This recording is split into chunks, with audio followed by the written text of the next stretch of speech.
புதுச்சேரி மாநிலம் காரைக்கால் மாவட்டத்தில் கடந்த சில மாதங்களாக மனநிலை பாதிக்கப்பட்ட ஒருவர் சுற்றித் திரிந்து யாசகம் பெற்று வந்துள்ளார். சரியான உணவு அருந்தாததால் சுயநினைவு இல்லாமல் இருந்த அவரை அருகில் இருந்த இளைஞர்கள் மீட்டு உணவு, உடை கொடுத்து முடிவெட்டி முதலுதவி அளித்தனர். பின்னர் அவரை காரைக்கால் நகர காவல் நிலையத்தில் ஒப்படைத்தனர். காவல் ஆய்வாளர் புருஷோத்தம்மன் அவரை விசாரித்து காரைக்கால் அரசு மருத்துவமனையில் சிகிச்சைக்காக அனுமதித்தார். பாதிக்கப்பட்ட நபர் அழகுமலை கண்ணன் என்பது தெரியவந்தது. 10 நாட்கள் முயற்சிக்கு பிறகு அவரது குடும்பத்தை போலீசார் கண்டறிந்து அழகுமலையை அவரது மனைவி செல்வியிடம் ஒப்படைத்தனர்.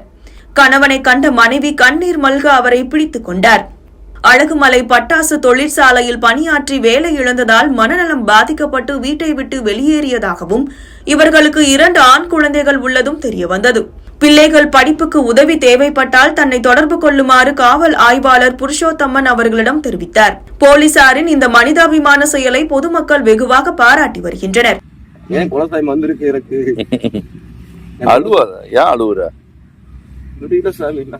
குடும்ப சூழ்நிலை வந்துட்டு சாமி. உங்க பேரு? என் பேர் அழகு. என்ன ஊர்னா? மதுரை பக்கத்தில் டிக்கெட். சரி, எத்தனை நாள் ஆச்சு இங்க காரைக்கால் வந்து? காரைக்கால் வந்து 1 வாரம் ஆச்சு. 1 வாரம் ஆச்சு. ஊரை விட்டு வந்து 5 மாசம் ஆச்சு. ஊரை விட்டு வந்து 5 மாசம் ஆச்சா? இதுவரையும் யாரும் உங்களை தேடல? சரி, இப்ப நீங்க ஊருக்கு போறீங்க? நான் ஊருக்கு போறேன் சாமி. Okay okay okay.